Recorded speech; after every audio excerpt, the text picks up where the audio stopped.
Pessoal, vamos lá então. Nós paramos aqui, né? O que fazer para que minha célula seja nota 10? E aí nós falamos sobre estar sempre em movimento, invista em uma liderança, certo? Foi aqui que nós paramos? Sim, né? Então vamos lá então. Primeiro ponto, haja para que sua célula seja viva, atraente e principalmente cheia da presença de Deus. Vocês estão gostando dos slides, gente? A Elisângela está super orgulhosa de mim, que eu fiz os slides bonitinhos. Vamos lá. Haja para que sua célula seja viva, atraente, principalmente cheia da presença de Deus. Né? Nós já falamos aqui, ó, informal, confiável, aconchegante. Lembra? Vamos lá, sem o poder de Deus, nós entretemos as pessoas, e aqui agora é onde nós estamos. Segundo ponto, invista em uma liderança para ser um líder nota 10. Vamos lá? Um líder nota 10, ele não precisa ter uma vasta experiência com a Bíblia, nem uma retórica impecável. Ele precisa ter amor. E, irmãos, essa aqui é uma parte muito importante para a gente entender essa parte do... Como assim, pastor, não precisa ter uma experiência com a Bíblia? Note bem o que nós escrevemos. Ele não precisa ter uma vasta experiência, mas ele precisa ter, sim, contato com a palavra de Deus. Mas a parte principal de investir em pessoas parte do quê? Do amor. E eu vou te explicar por quê. Porque se a gente não vai a partir e olha para as pessoas a partir da ótica do amor, nós vamos ter muita dificuldade de formar líderes. Por quê, irmãos? Irmãos, porque ninguém nasce pronto, correto? Ninguém vem pronto, ninguém nasce pronto. Só que qual que é a diferença? Quando eu passo a ter amor para com as pessoas, eu consigo enxergar a liderança até nos improváveis. Vamos prestar atenção, vamos imaginar aqui Jesus Cristo. Você parou para analisar que todos os 12 que ele escolheu foram homens que foram rejeitados na escola de discípulo? Estão conseguindo entender? Todos, então a gente, isso agora começa também a quebrar aquele paradigma para a gente, né? Mas eu não consigo. Mas eu não posso. Mas eu não tenho capacidade. Não, irmãos. O que a gente só precisa fazer é estar aberto para aprender coisas novas. Nós precisamos estar abertos para entrar em um lugar novo, né? E o líder de célula, ele precisa ter o quê? Amor, para enxergar até na pessoa mais assim, né, naquela, como que a gente fala? Aquela pessoa que não tem todos os talentos à nossa vista, né? Até naquela pessoa que a gente acha que não tem característica nenhuma de liderança.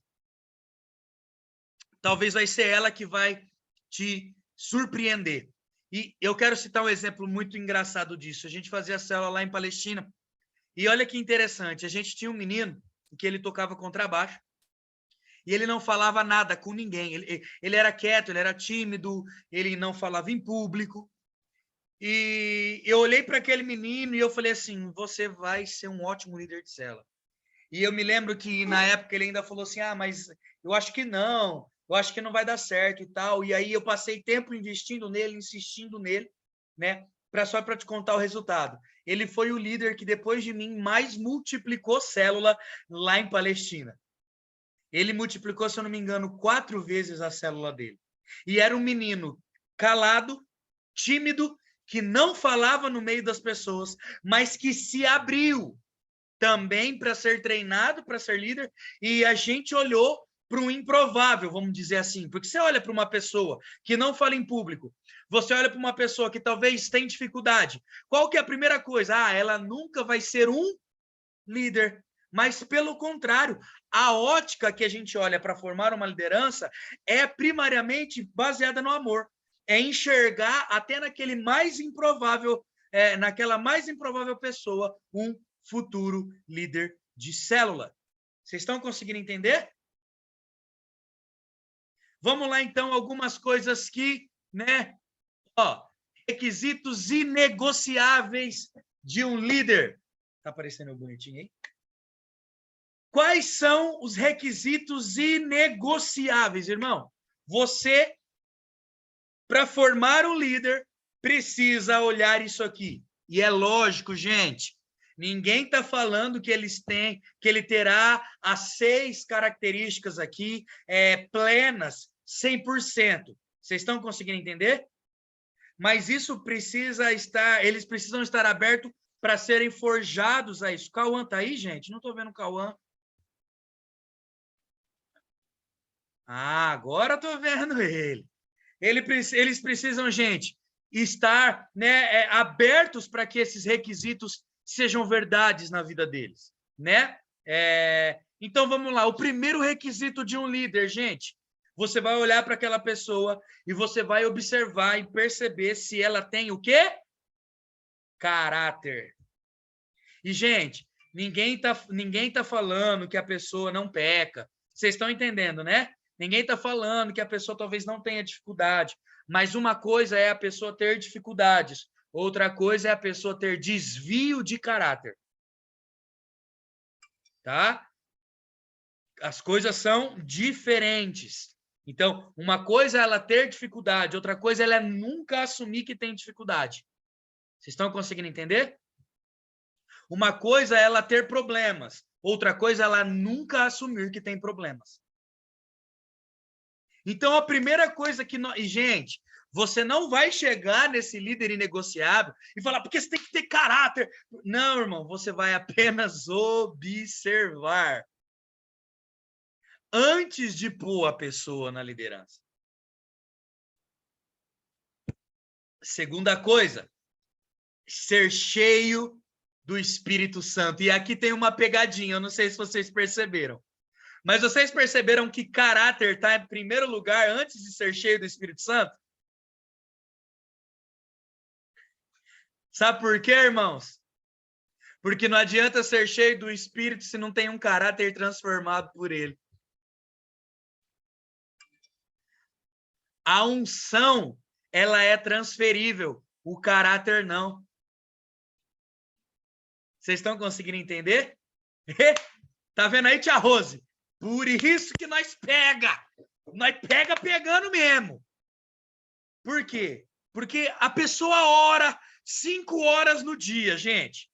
A pessoa ora 5 horas no dia. Ela lê 7, 8, 10 capítulos da Bíblia por dia. Mas ela cai a vida inteira na mesma coisa. E não se abre a ser tratado nessa coisa. Vocês estão conseguindo entender? Então, o que adianta a pessoa ser cheia do Espírito Santo, gente? O caráter dela não está aberto a ser transformado. O caráter dela não está aberto a ser mudado. Então, por isso que primeiro requisito de um líder é o caráter. Depois disso, sim, vem a pessoa ser cheia do Espírito Santo. E você sabe, ser cheio do Espírito Santo não é ficar falando em línguas e gritando. Ser cheio do Espírito Santo é uma pessoa que permite o trabalhar do Espírito Santo na vida dela. Faz sentido para vocês? Então, uma pessoa cheia do Espírito Santo é aquela que está constantemente se submetendo à mudança, ao caráter de Cristo, à transformação. Terceiro ponto, gente, que você precisa demais observar antes de colocar uma pessoa na liderança. Se ela é submissa. Irmãos, deixa eu te contar uma coisa. Não é porque a pessoa questiona que ela é insubmissa, tá? É lógico, a pessoa que toda vez tem uma coisa para questionar, ela tem um pé na submissão, sim. A gente também não pode inibir isso, né? A pessoa que eu já preguei isso, você fez o encontro com Deus, você vai lembrar. Lembra, gente, de facção, vocês lembram dessas paradas, né? De ira, porfias, pelejas, né? A pessoa toda vez é do contra, ela toda vez tem uma opinião contrária. Sim, ela tem não só talvez os dois pés, mas um pezinho ela tem na rebeldia, sim, tá? Mas o que caracteriza uma pessoa submissa? Ô, Rafa, uma Oi, pergunta. pode falar. Não Esse vai do me contra colocar em aí, saia justa, hein? esse do contra aí, você coloca o quê? Porque, assim, tem pessoas que talvez ela não é do contra sempre, mas ela questiona sempre. Pergunta sempre. Tipo assim, você fala uma coisa, por exemplo, hoje a gente vai fazer a célula assim. Mas por quê? Tipo, não no sentido de querer saber o porquê, mas no sentido, tipo, questionador, assim, do rolê. A gente caracteriza como insubmissão ou é apenas uma particularidade da pessoa? Tipo, que ela é Cara, curiosa? na verdade, o primeiro ponto, caracteriza uma peculiaridade da pessoa. Ela é chata. Primeiro ponto. Primeiro ponto. Ela é chata, velho. Ela não consegue fazer uma coisa sem ficar questionando. É chata.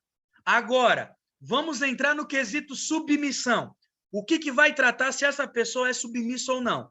Quando, por exemplo, seu líder em treinamento chegar em você e vai falar assim, mas por quê? Aí você responde a primeira.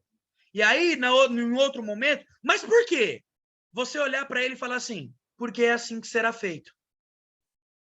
O que vai caracterizar se ele é submisso ou não? A forma como ele vai reagir a essa pergunta tua. Entende? Porque, gente, pai e mãe que tá aqui, eles vão me entender. Eles falam pro filho fazer isso. Starzinha, lava a louça. Starzinha, lava a louça. Aí, imagina, toda vez a Esther fala, mas por quê? Mas por quê? Mas por quê?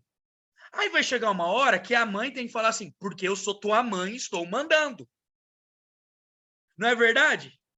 Quando a Ana Júlia começar a crescer, Ana Júlia, vai lavar o banheiro. Por quê? Porque eu sou tua mãe e estou mandando. Então, o que vai caracterizar, filho? Você, quando líder, mesmo depois de questionado, ou olhar para a pessoa e falar, porque é assim que será feito hoje, o que vai caracterizar se a pessoa é submissa ou não? Ela vai continuar te questionando e trabalhando contra, vai perguntando por quê, com cara emburrada, ou, de fato, vai aquietar o espírito e vai fazer aquilo que você falou que é para fazer. Até porque, gente, a gente não precisa entender tudo sempre. Existem situações, e talvez na maioria delas, a gente só precisa ser obediente. Então, submissão. E, gente, não tem problema a pessoa questionar, a pessoa perguntar por quê. Vocês me conhecem, vocês sabem disso. O Ian que perguntou é a prova mais clara disso, né? Mas por quê? Mas por quê? Mas por quê? Mas por quê? Mas por quê? Mas por quê? E aí teve um dia que eu testei esse porquê dele e eu olhei para ele e falei assim, porque eu sou o pastor, eu sei o que é o melhor para a igreja e eu estou falando para fazer assim. Ponto final.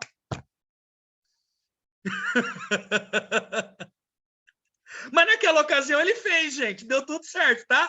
Menininho foi bom, menininho saiu bem naquela oportunidade. Deu tudo certo, né? Então, assim, submissão. O problema não é questionar. O problema é quando uma voz de comando é dada por um líder e eu, ao invés de acatar aquilo e trabalhar para que aquilo aconteça, tenho sempre um ponto contrário àquilo. Entenderam, gente?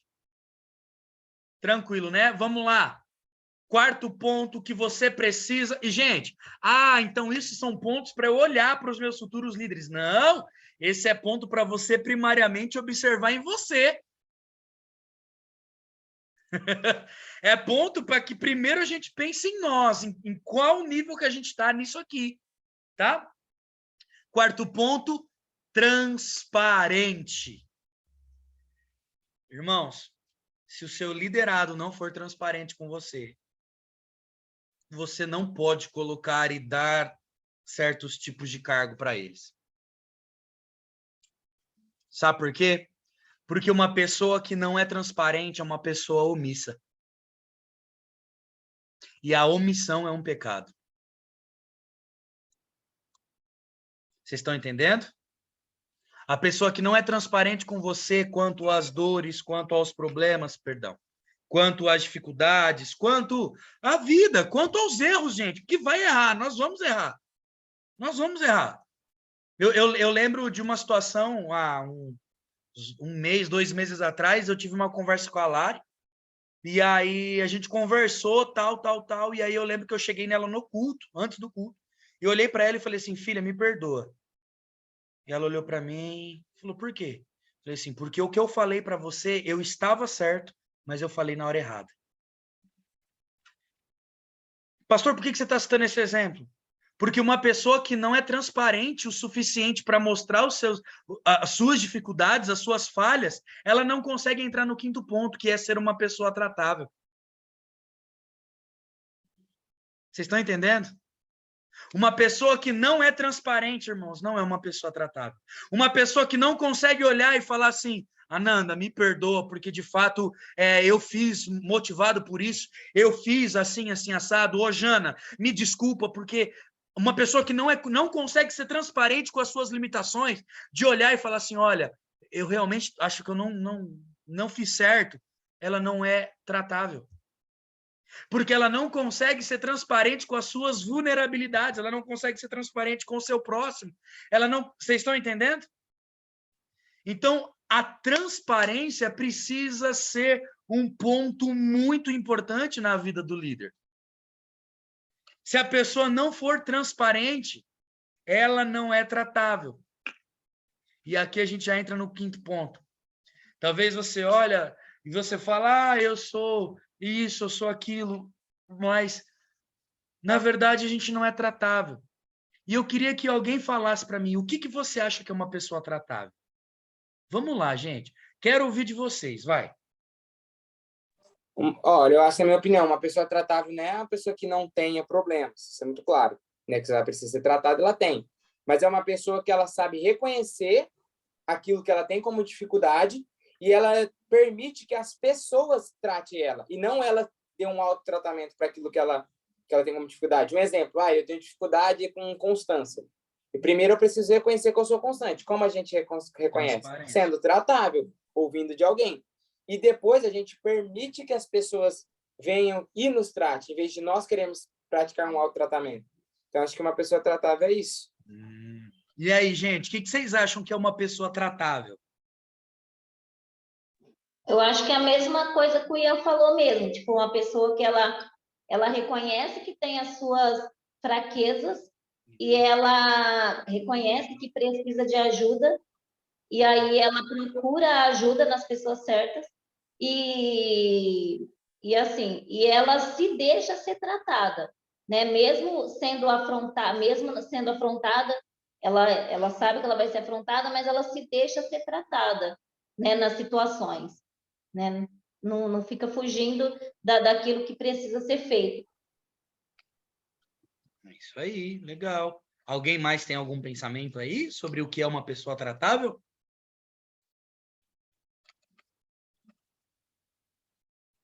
Não? Mas é isso mesmo. É o que o Ian disse, é o que a Maurinha disse. É uma pessoa aberta a, não só no sentido de transparência, de reconhecer os seus erros, mas é uma pessoa aberta a receber conselhos e diretrizes, confrontos, né? É uma pessoa aberta a isso. E, irmãos, deixa eu te explicar o porquê. Deixa eu prevenir o teu erro lá da frente. Ó, vou te dar um conselho hoje para que você não erre no que eu errei, tá bom? Quanto menos tratável você for, menos tratável seus liderados serão. Sabe por quê? Porque eles não verão transparência em você. Eles não verão uma pessoa submissa em você. E pelo contrário, eles vão olhar sempre em você uma pessoa orgulhosa. Então, deixa eu dar um conselho para vocês. sejam tratáveis. Sejam abertos ao tratamento. Para que lá na frente... Pode falar, Nanda. Não, eu ia falar que mesmo porque uma pessoa tratável, ela geralmente ela é mansa, ela é amável, né? Uma pessoa que não é tratável, ela é mais resistente, mais orgulhosa, mais soberba, porque não aceita em si ser criticada, né? Exato. Tem a ver com ser curável, né? Uma pessoa que é mais fácil de ser curável, remediada, né? Isso. E, gente, isso é sensacional. Sabe por quê? Porque eu lembro de uma história que eu citei na classe de discipulado, há, acho que 3 aulas atrás, me corrijam se eu estiver errado, e eu citei o exemplo de 2 filhos na palavra de Deus, eu acho que estava em Lucas. E aí um pai pede para o filho assim, ó, eu preciso que você vai arar o campo para mim.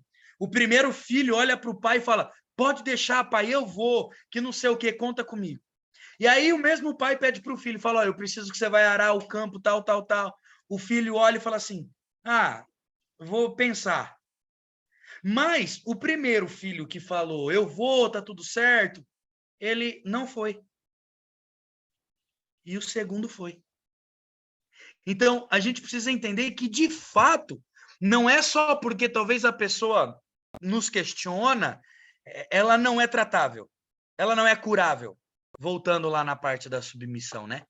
Ela não é submissa, mas sim é uma pessoa ser curável, ela ser aberta a ser curada nos defeitos dela. É ela permitir que pessoas toquem na ferida dela, né? É permitir que as pessoas olhem para ela e falem, você está errado, você está errada. É sensacional. Gente, eu amo vir na casa dos meus pais. Não sei se vocês repararam, eu estou na casa deles aqui. Estou em Nova Granada. Eu amo vir na casa dos meus pais porque eu sento para compartilhar situações e aí meu pai olha para mim e fala assim, mas você está errado. Aí minha mãe já é mais faca na caveira, né? Mas você sabe que você está errado, né? Mas, gente, eu me lembro de Paulo dizendo, eu aprendi a ter prazer nisso. Por quê? Porque isso promove cura. Isso promove tratamento. A nossa igreja, gente, só avançou em 3 anos, o que talvez outras igrejas não avançaram em 10, porque nós aprendemos, eu, a pastora Ágata, aprendemos a ser tratáveis, a permitir que pessoas toquem na nossa ferida e falem assim, você está errado. Você está errada. Então, irmãos, não se engane se você não for uma pessoa tratável, porque não adianta também ser transparente e não ser tratável. Vocês concordam comigo, gente? A pessoa transparente que consegue confessar tudo, que consegue abrir a vida, que consegue colocar para fora os defeitos e as dificuldades, mas que quando recebe uma direção, não faz nada da direção que foi dada. Essa pessoa não é tratável, ela só é transparente. Vocês entenderam? Então, às vezes, faça questão de, sabe, não por maldade, mas por treinamento, de contrariar os seus liderados. Porque é na reação deles que você vai perceber se eles são tratáveis ou não. Né? É na reação deles que vocês vão perceber se eles são tratáveis ou não. Então, uma pessoa tratável. E 6º ponto, uma pessoa consagrada. Oi, tia.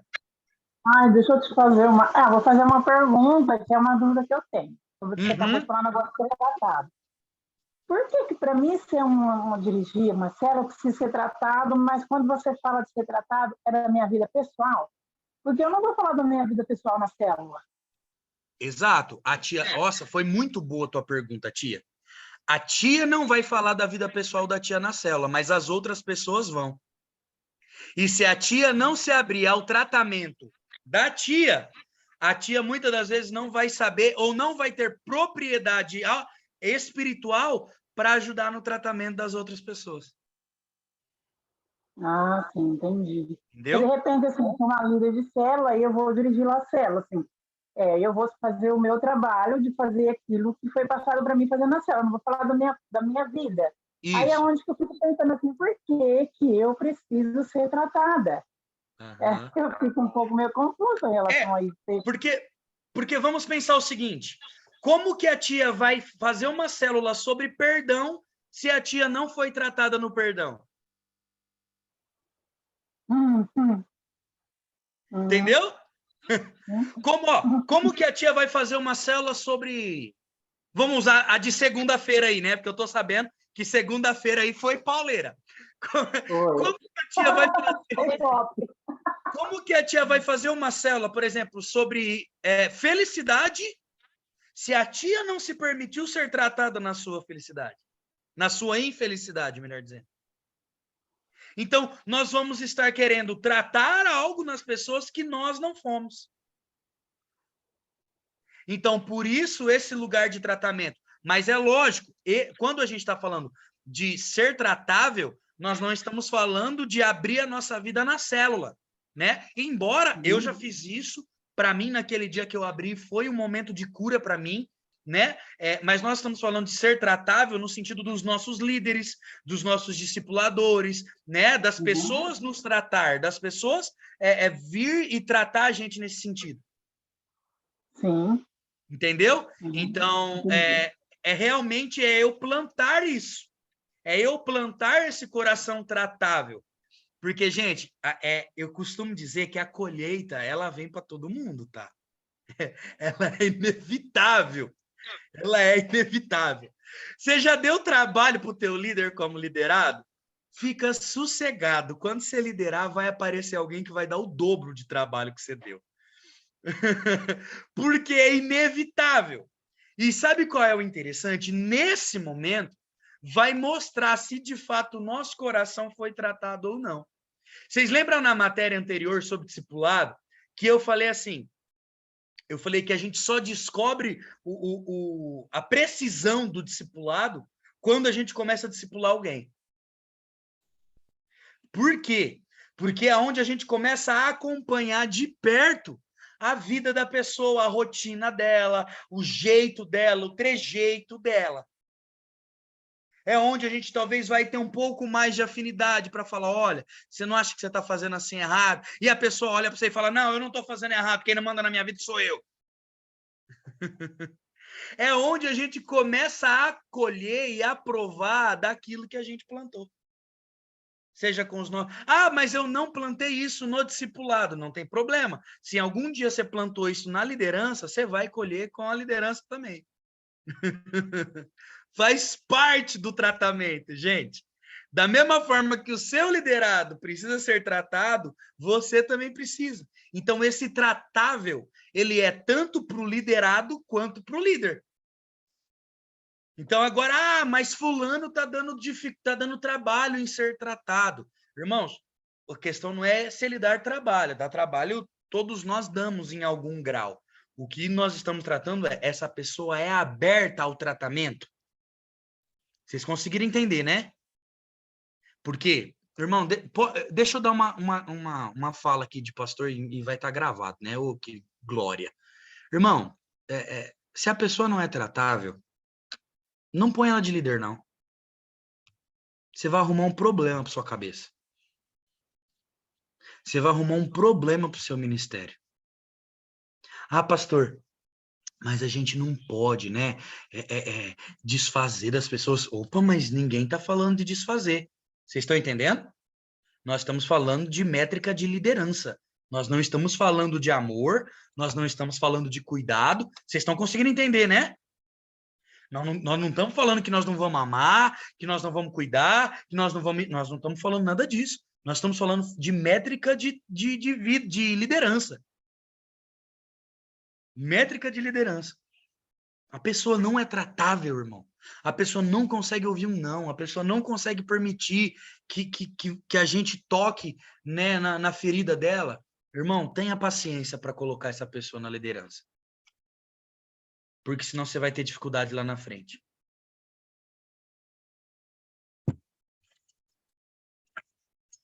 Amém? E sexto ponto, mas não menos importante, consagrado.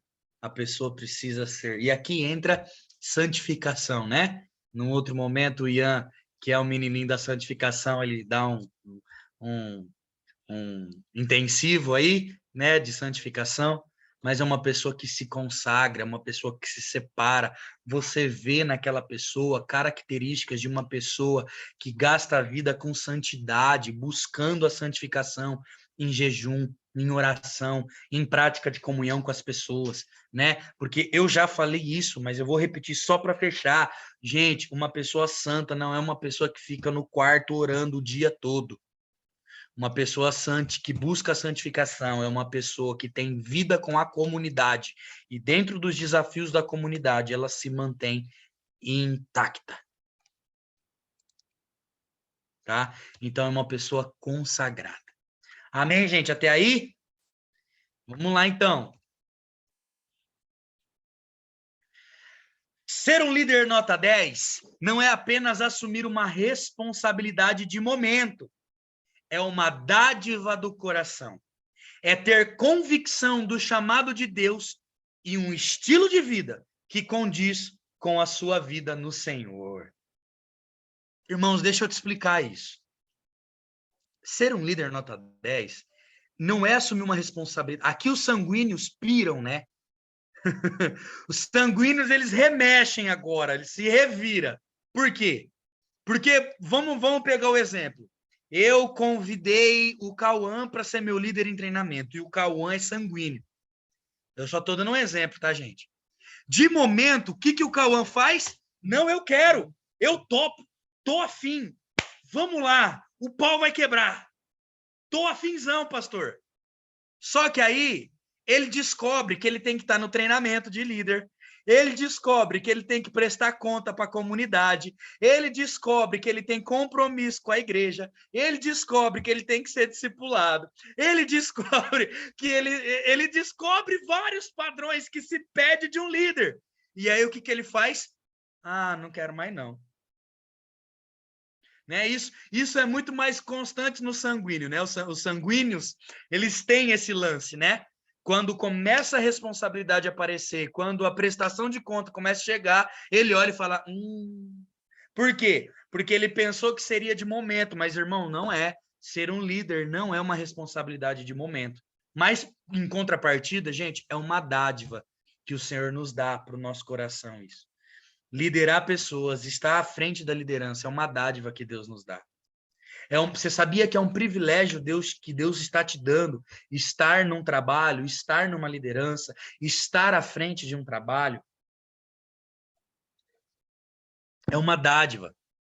E olha que interessante, falando de célula, é a convicção do chamado de Deus. Sabe por quê? Porque você pode olhar e falar assim, mas eu não sou um pregador. Mas eu não sou um ministro de louvor. Tudo bem, e talvez você não seja mesmo. Talvez a melhor coisa que você faz é não cantar, né? Talvez, de fato, isso seja real na sua vida, né? Mas isso não te inibe do chamado de Deus. Irmãos, vamos lá. Qual que é o chamado de Deus? Ide, fazei discípulos de todas as nações. Você pode querer fugir do louvor, você pode querer fugir da pregação no púlpito, você pode querer fugir da EBC de dar aula, você pode querer fugir de qualquer coisa, mas a convicção do chamado de Deus te faz se tornar ou buscar ser um líder nota 10. Por quê? Porque é a convicção. O Senhor me chamou para ser um discípulo dele, para fazer discípulos para ele. O Senhor me chamou. E, gente, a forma mais fácil de fazer isso é na célula. Você sabia que o jeito mais fácil de ganhar as pessoas para Cristo é na célula? Você talvez não percebeu isso, porque talvez nós não intensificamos isso até esse momento. Mas o jeito mais fácil de ganhar as pessoas é na célula. Sabe por quê? Convida a pessoa para ir domingo na tua igreja. Sabe que ela vai falar? Eu não vou lá não. O pastor vai ficar falando só de política. Agora convida ela para ir na tua casa jantar. E aí você fala que vai ter uma reunião de amigos e que vai ter uma janta depois. Irmão, a pessoa vai. Tô mentindo, gente? Tem que usar pra janta mesmo, mano. Porque dependendo de qual cliente que for, ele vai pro almoço, ele fica pro café da tarde, só vai embora pro da janta. Exatamente. Então, assim, eu ser um líder nota 10 é eu ter consciência das responsabilidades que eu assumo, mas também a convicção de que o que eu estou fazendo é um chamado de Deus. E esse chamado de Deus, a minha vida precisa condizer com esse chamado. A minha vida precisa condizer com as responsabilidades que eu assumi. Irmãos, deixa eu te falar uma coisa. A partir do momento que você assume a responsabilidade de liderança, as pessoas vão olhar diferente para você. Vai ser exigido coisas diferentes de você. Ah, pastor, então eu nunca vou assumir uma liderança. Errado. Pé. Por quê? Porque o Senhor te chamou para assumir uma posição dentro do reino dele. Vocês estão entendendo? Só que a gente quer que você se torne um líder nota 10, que vai entender que essa responsabilidade não é momentânea e que essa convicção que você tem, que eu tenho do chamado de Deus, que é ir e faça discípulos, ela precisa condizer com a nossa vida. E aí a gente volta, né, para esses 10 requisitos aqui, né, para esses 6 requisitos aqui que a gente falou. Tudo bem até aí, gente? Vocês estão conseguindo entender? Alguma pergunta até aqui? Não, tá tranquilo. Jana, tem pergunta? Tá muito quietinha hoje. Não? Então vamos lá. Hábitos indispensáveis. Ixi, gente, eu vou falar isso na semana que vem. Não vai ter jeito, não. É muitos hábitos. Muito hábito. Vamos lá. Não, dá tempo, dá tempo. Eu vou tentar acabar hoje. Primeira coisa, ele precisa sonhar. Você precisa ser um José. Você precisa sonhar com a sua célula cheia. Você precisa sonhar com o teu trabalho frutificando. Você precisa sonhar. Sabe por quê, irmão? Porque o sonho motiva as pessoas. O sonho, a esperança faz as pessoas irem além. Você precisa sonhar com a tua célula, com ela crescendo, com ela se multiplicando. Você precisa orar diariamente pela tua célula. Você precisa lá, irmãos, ter um caderninho de oração não é errado. Não é coisa de, isso é coisa de crente raso. Pelo contrário, é coisa de crente que sabe que tem um papel intercessório. Você precisa orar todos os dias pelas pessoas da sua célula, pelas pessoas que você quer convidar. Sabe por quê? Porque se você não tiver isso anotado, você não vai lembrar de orar todos os dias pela sua célula. Você não vai orar diariamente pelas pessoas.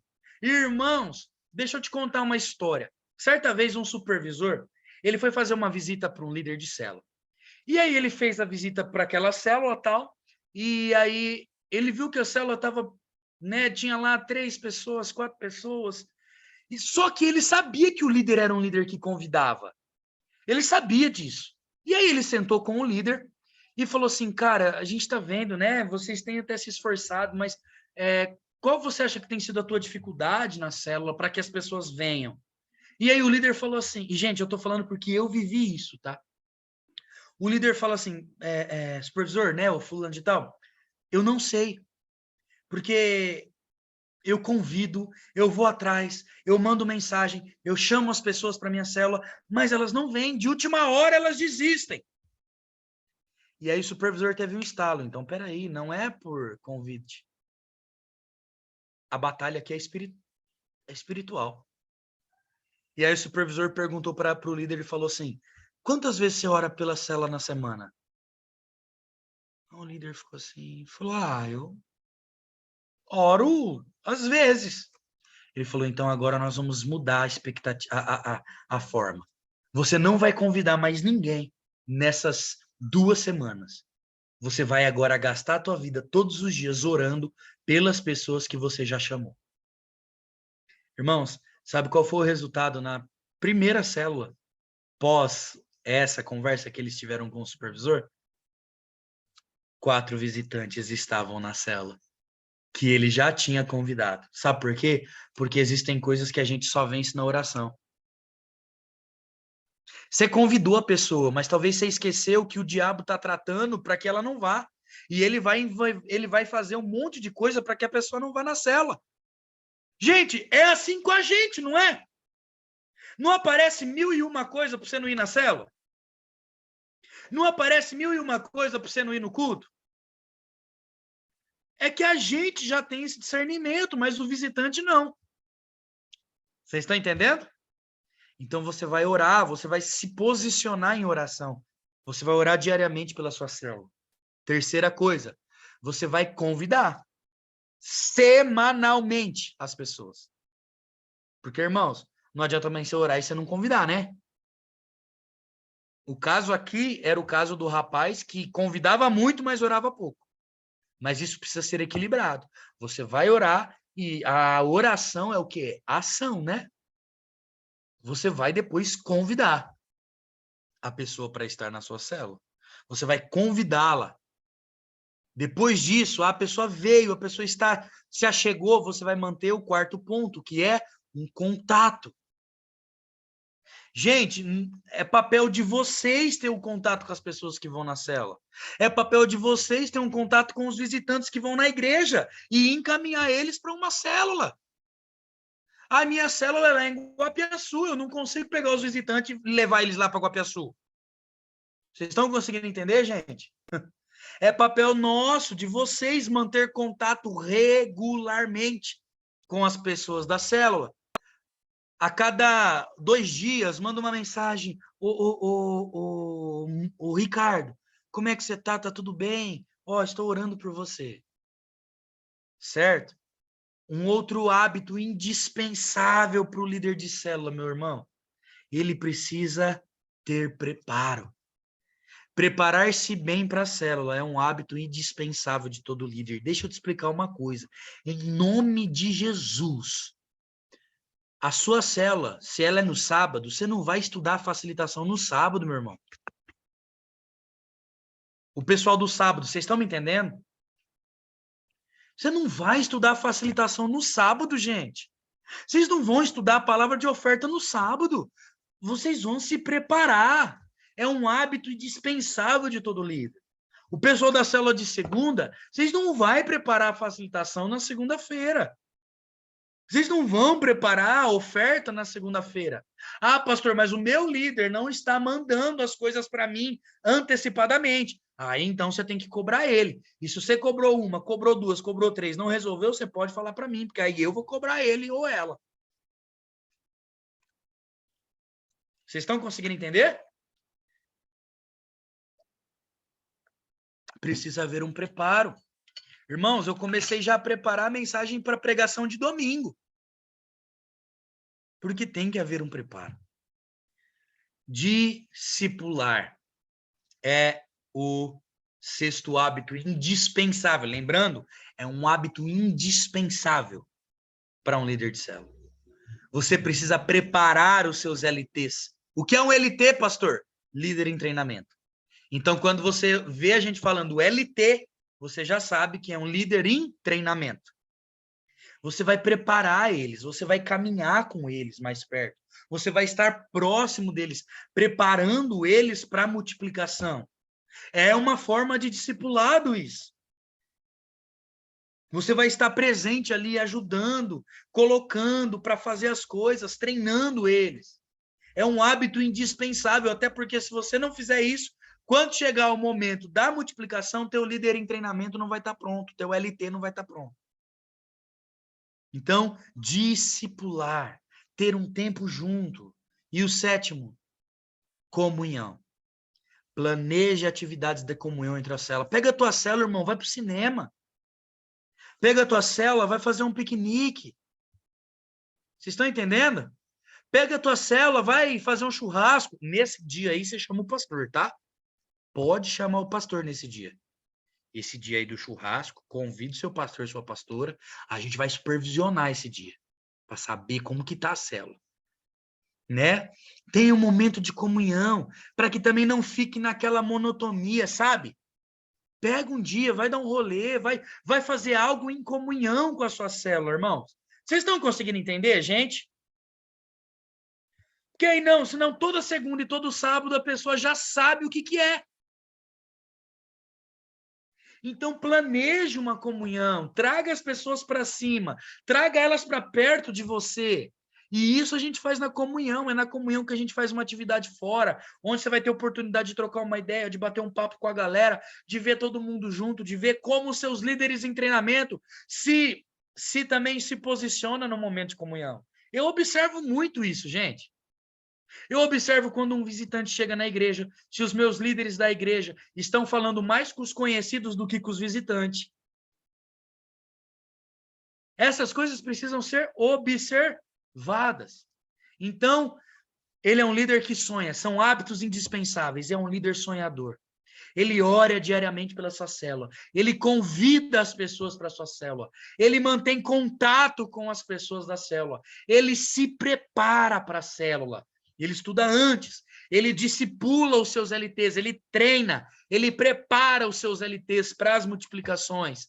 Ele tem comunhão com as pessoas da célula. Ele planeja esse lugar, esse ambiente informal também, não só de célula feita ali, de cronograma, mas também fora isso, um cinema, um churrasco, uma janta, um bate-papo, um café da tarde, um piquenique. Vocês estão entendendo? Ele planeja essas coisas com as pessoas da célula. Então, irmãos, hoje nós falamos, e vocês estão conseguindo entender sobre os hábitos do líder? Tá fácil até aí? E, gente, isso cabe para todas as coisas, tá? Então, vamos lá. Nós vimos requisitos inegociáveis de um líder e depois disso vimos os hábitos indispensáveis de um líder. Então, você que é líder, vai pensando já e vai observando os seus líderes em treinamento. Você, líder em treinamento, vai observando se você já tem essas práticas. Amém? Alguma dúvida até aí, pessoal? Vocês estão conseguindo aprender, gente? Eu falei alguma coisa nessas 2 semanas que vocês já não tinham visto na célula de vocês? Gente, pode falar que sim, não tem problema. Faz parte. É para isso que a gente está aprendendo. Então, guardem isso no coração de vocês, tá bom? Essa foi a nossa segunda aula, o nosso segundo treinamento, né? Então, haja para que os seus líderes sejam bem treinados e para que você seja um líder nota 10. Se você for um líder nota 10, seus liderados serão nota 10 e sua célula será nota 10. Amém, irmãos? Glória a Deus? Amém, então.